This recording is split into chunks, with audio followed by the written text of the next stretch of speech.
The world is changing fast, with economic tremors and political upheavals reshaping our reality.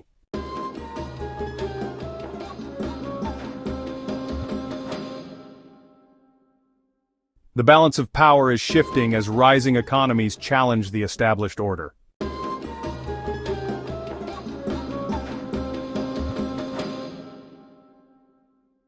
The United States faces a crossroads: lead in a multipolar world or retreat into isolationism.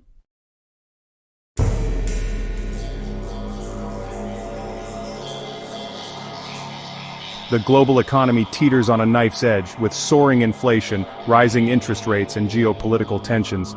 The question now is whether policymakers can navigate these treacherous waters.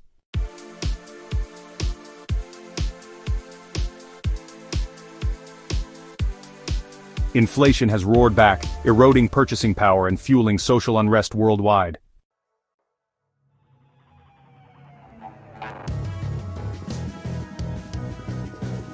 Trade wars and tech disputes are disrupting global trade and fueling inflation.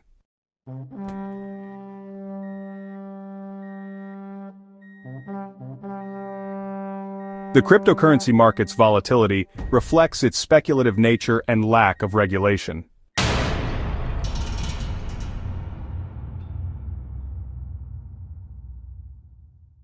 The world is a tinderbox, with wars and humanitarian crises highlighting our fragile peace.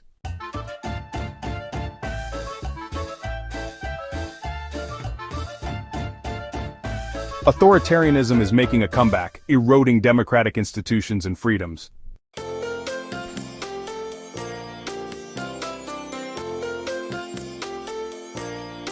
Democracies erode slowly, with subtle attacks on civil liberties and the free press.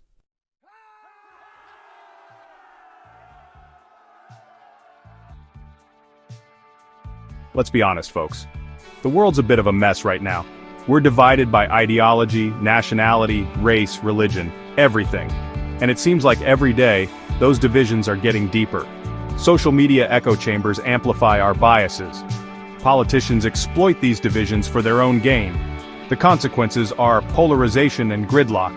We can't address critical issues like climate change, poverty, and inequality. It's enough to make you want to scream or cry. But here's the thing, we can't give in to despair, because a world consumed by division is too terrifying. So what can we do? It starts with each of us. We need to listen, understand, and find common ground. Reject the politics of division and demand better from our leaders. It's not going to be easy. Bridging these divides will take time and effort, but it's a fight worth having, because the future of our planet, and our very humanity, may depend on it.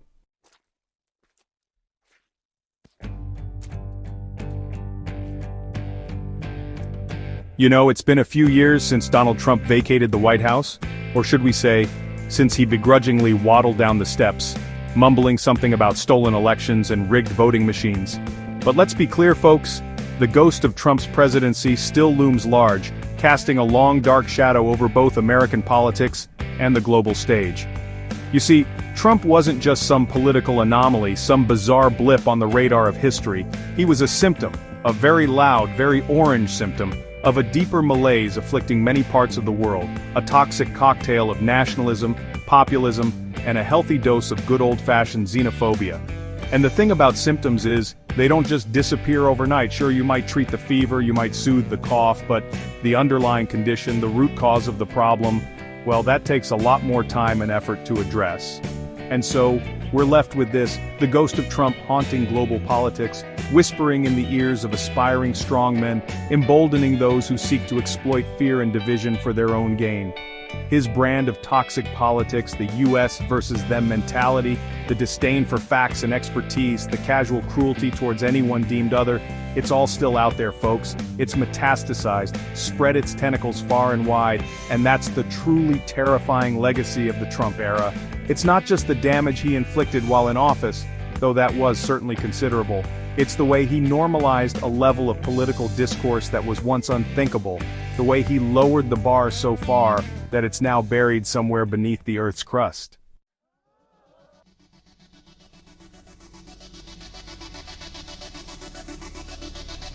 Let's talk about Trump's foreign policy, shall we? Or should we call it what it really was? A chaotic free-for-all fueled by Twitter tantrums and impulsive decisions. It was like watching a bull in a china shop, except the bull was tweeting insults at Angela Merkel. Remember the America First slogan? It was basically America First, World Last. He alienated allies, cozied up to dictators, and made the world more unstable. Even though Trump is gone, his America First approach casts a long shadow. The damage to America's reputation abroad will take years to repair. That, my friends, is the enduring legacy of Trumpism.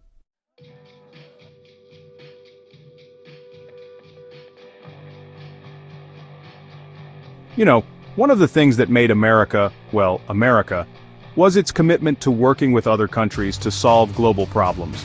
We weren't always perfect at it, mind you, but at least we recognized that we couldn't go it alone in a world facing challenges like climate change, pandemics, and nuclear proliferation. Then Trump came along, and let's just say he wasn't exactly a fan of multilateralism. He seemed to view international institutions like the United Nations, the World Trade Organization, and NATO as some kind of globalist conspiracy designed to undermine American sovereignty. He called them weak, ineffective, and of course unfair to the United States. So, what did he do?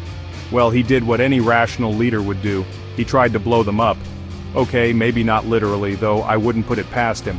He withdrew the United States from the Paris Climate Agreement, slapped tariffs on allies and adversaries alike, and generally treated international agreements like they were optional suggestions.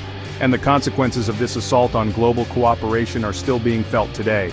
The international system is weaker, more fragmented, and less able to address the pressing challenges facing humanity. Trust between nations has eroded, and the world has become a more dangerous and unpredictable place. The truly tragic thing is that Trump's attacks on international institutions weren't just bad for the world, they were bad for America too. They undermined our credibility, alienated our allies, and made it harder to advance our interests on the global stage. But hey, at least he owned the libs, right?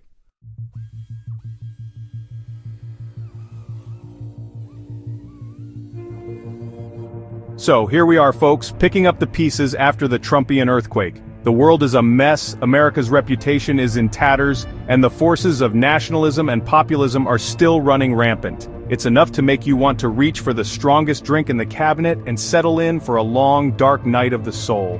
But before you give in to despair, remember this. The arc of history is long, and it bends towards justice. Okay, maybe that's a bit too optimistic. The truth is, the road ahead is uncertain, and there's no guarantee that the world will be able to recover from the damage Trump has wrought. But that doesn't mean we should give up hope. Far from it, because the fight for a more just, more equitable, and more peaceful world continues. It's up to each and every one of us to stand up for the values we believe in, to hold our leaders accountable, and to demand better from our institutions. We need to rebuild the alliances that Trump shattered, re-engage with the international institutions he abandoned, and reaffirm our commitment to multilateralism and global cooperation. We need to confront the forces of nationalism and populism head-on, expose their lies, and offer a more hopeful and inclusive vision for the future. It won't be easy, folks. It'll take time, it'll take effort, and it'll require us to come together like never before. But if we're going to create a world that's worthy of our children and grandchildren, a world where peace and prosperity are shared by all, then we have no other choice.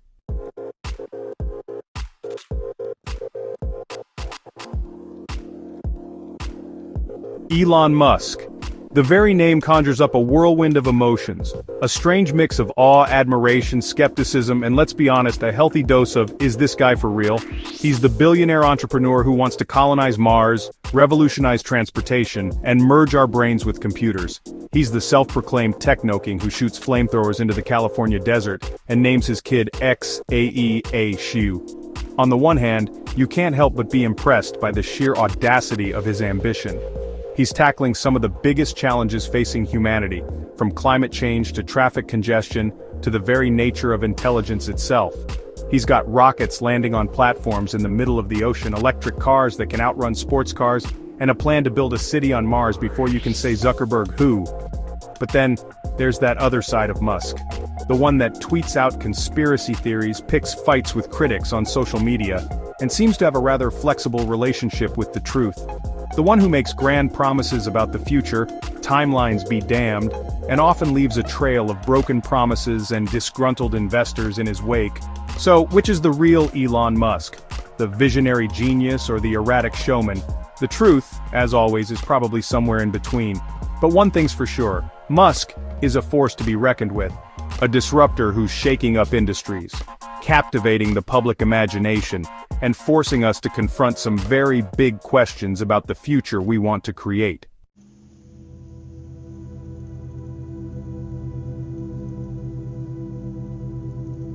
Techno-utopianism versus reality.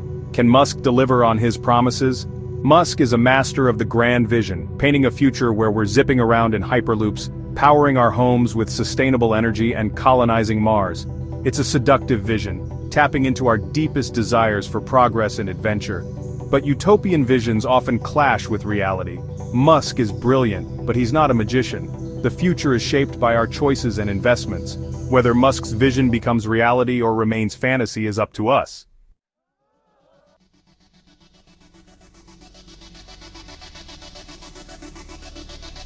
The cult of personality, blind faith in a billionaire? Let's talk about the elephant in the room, folks. Or should we say the billionaire with the Twitter account and the cult-like following?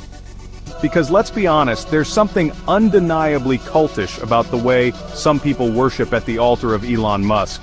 They hang on his every tweet, defend his every move, and treat his pronouncements like they were pronouncements from on high. Now there's no denying that Musk is a charismatic figure. He's got that whole eccentric genius thing going for him, the kind of disarmingly self-deprecating humor that makes you forget he's also the richest man in the world. And his ambitious goals, his willingness to dream big and swing for the fences, well, that's undeniably inspiring. But here's the thing about cults of personality. They're not exactly conducive to critical thinking. When you start treating someone like an infallible deity, you stop questioning their motives, you overlook their flaws, and you become blind to the potential downsides of their actions. And make no mistake, there are downsides to the Muskian way of doing things. His companies have been accused of worker exploitation, safety violations, and union busting. His Twitter antics have often been reckless, irresponsible, and downright harmful. And his techno-utopian vision, while seductive, raises serious concerns about who gets to shape the future and who benefits from it.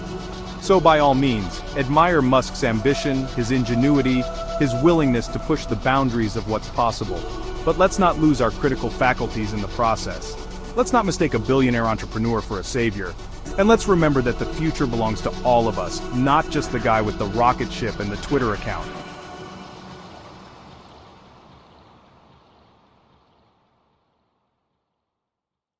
The cult of personality, blind faith in a billionaire? Let's talk about the elephant in the room, folks. Or should we say, the billionaire with the Twitter account and the cult-like following. Because let's be honest, there's something undeniably cultish about the way some people worship at the altar of Elon Musk. They hang on his every tweet, defend his every move, and treat his pronouncements like they were pronouncements from on high. Now, there's no denying that Musk is a charismatic figure. He's got that whole eccentric genius thing going for him, the kind of disarmingly self-deprecating humor that makes you forget he's also the richest man in the world. But here's the thing about cults of personality. They're not exactly conducive to critical thinking. When you start treating someone like an infallible deity, you stop questioning their motives, you overlook their flaws. So, by all means, admire Musk's ambition, his ingenuity, his willingness to push the boundaries of what's possible. But let's not lose our critical faculties in the process.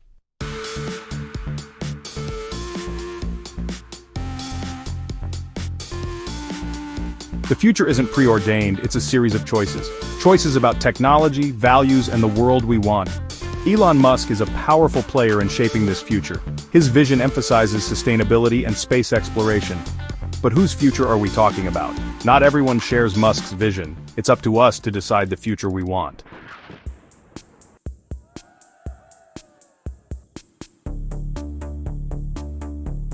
So there you have it, folks. A whirlwind tour of the global landscape, a glimpse into the forces shaping our world, a taste of the chaos and uncertainty that seem to define our times. We've talked about economic headwinds and political earthquakes, about the rise of authoritarianism and the erosion of democracy, about the ghost of Trump haunting global politics, and the Muskian vision of a techno-utopian future.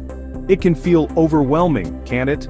Like we're caught in a riptide of events beyond our control, tossed and turned by forces too big, too complex for any one person to comprehend, let alone influence. But here's the thing, as interconnected as our world has become, as daunting as the challenges we face may seem, we can't afford to succumb to apathy or despair. Because the truth is, the choices we make, the actions we take, they matter. They ripple outwards, creating a cascade of consequences that can be felt far beyond our immediate surroundings. The food we buy at the supermarket, the clothes we wear, the way we choose to get around, these seemingly mundane decisions are all part of a larger web of consumption, production, and global interconnectedness.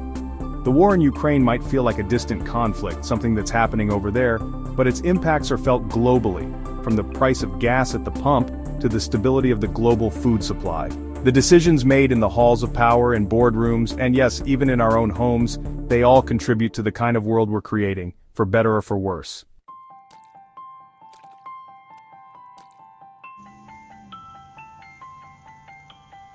We live in an age of unprecedented challenges, folks. Climate change is no longer some distant threat. It's happening right now, transforming our planet at an alarming rate. Inequality is widening, with the gap between the haves and the have-nots growing wider by the day. Democracy is under assault not just from authoritarian regimes but from within our own societies, as trust in institutions erodes and the forces of division and polarization gain ground. It's easy to feel helpless in the face of such overwhelming problems, to throw up our hands and say, "What difference can I possibly make?" But that's exactly the kind of thinking that allows these problems to fester and grow. Because the truth is, the only way we're going to solve these challenges is by working together, by demanding better from our leaders, by holding ourselves accountable for the choices we make. The time for complacency is over, folks. The time for action is now. We can't afford to wait for some magical solution, some technological silver bullet, or some benevolent dictator to swoop in and save the day. We need to be the change we want to see in the world. We need to start with ourselves, with our own communities, with the small, everyday actions that, when multiplied by millions, have the power to create real, lasting change. So, what are you waiting for? Find a cause you believe in, connect with others who share your values, and get to work. Vote in every election, big or small. Contact your elected officials and let them know what issues matter to you. Support organizations that are working to make a difference.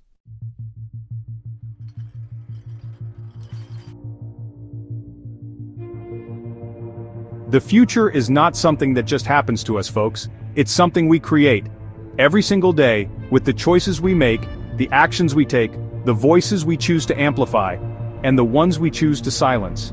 We can choose to be passive consumers, swept along by the currents of events, or we can choose to be active citizens, shaping the world we want to live in. It's not going to be easy, mind you. There will be setbacks, there will be disappointments, there will be times when the forces of cynicism and despair seem overwhelming, but we can't afford to give up, because the stakes are too high.